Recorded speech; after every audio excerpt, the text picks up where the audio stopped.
मिल गई माँ। भूकंप के बाद सब कुछ उल्टा पुल्टा हो गया था। सभी लोग अपनी अपनी जान बचाकर भाग रहे थे। कुछ लोग बिल्डिंग के अंदर ही दबकर मर रहे थे। बड़ी बड़ी बिल्डिंगें तो देखते ही देखते धराशायी हो गई थीं। ऐसा लग रहा था मानो पलक झपकते ही सब अब खंडहर बन गया। जबकि आदमी ने एड़ी चोटी एक कर पैसे कमाए, मकान दुकान बनाए, लेकिन सबका सब मिट गया था। अगर किसी आदमी ने ऐसा किया होता तो लोग उसके खून के प्यासे हो जाते और जिंदगी भर के लिए दुश्मनी हो जाती सो अलग। इस प्रलयनकारी भूकंप ने कईयों को अपने अपने परिवार से जुदा कर दिया था। 6-7 वर्ष का टिंकू भी अपनी माँ की गोद में बैठा खेल रहा था। उसे क्या मालूम था कि पल भर में अपनी माँ से वो हमेशा हमेशा के लिए दूर हो जाएगा। तभी उसकी माँ पर एक दीवार गिर पड़ी थी और उससे बेटे का साथ छूट गया था। जबकि इसने अपने बेटे को देखकर कभी सपना देखा था, मेरा बेटा पढ़ लिख कर देश के लिए कुछ करेगा, जिससे हमारा और देश का नाम रोशन होगा।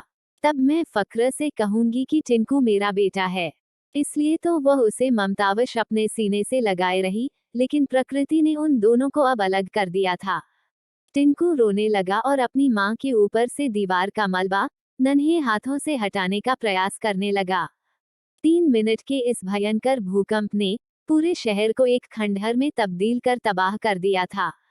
टिंकू की माँ को छोड़कर इस दुनिया में अब उसका कोई नहीं बचा था। पिता का साया तो पहले ही उठ चुका था। अब वो बिल्कुल अनाथ हो गया था। वह रोता जाता और मलबे को हटाने का प्रयास करता जाता। उसे विश्वास था कि माँ जो मलबे में दबी पड़ी हैं, उसे निकालकर वह बात अवश्य करेगा और गोद में बैठकर भी खेलेगा। तभी राहत दल के कुछ लोग उस ओर दौड़ पड़े थे। उन लोगों ने पहले तो उसे वहां से सुरक्षित जगह पर पहुंचाया, फिर उसकी माँ को ढूंढने लगे। काफी मलबा हटाने के बाद उसकी माँ मिली, जिसे बाहर निकालकर दूसरी ओर रखा गया। राहत दल वालों ने देखा कि उसकी माँ की सांस अभी भी चल रही थी। फिर क्या था, उसे तुरंत हॉस्पिटल ले जाया गया, जहां डॉक्टर ने उसे तुरंत आईसीयू में भेज दिया। वहां उसका इलाज शुरू हो गया था। 4-5 दिनों के बाद उसका ऑपरेशन भी किया गया, तब वह जीवित बच पाई थी। वहां जब तक इलाज चला, तब तक टिंकू अपनी माँ के साथ ही रहा। उसे छोड़कर थोड़ा भी अलग न हुआ। इस बीच उसे कभी राहत दल से खाना मिल जाता, कभी भूखे ही सोना पड़ जाता, किंतु वह इसकी चिंता कभी नहीं करता।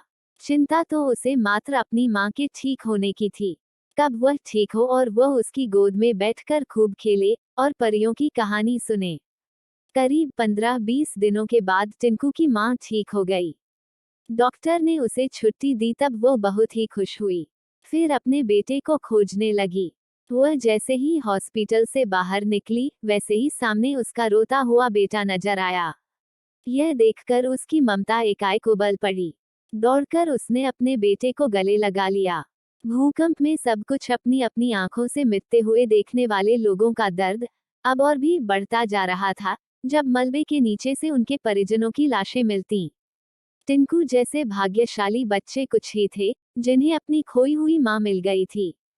सब टिंकू के साहस की चर्चा कर रहे थे।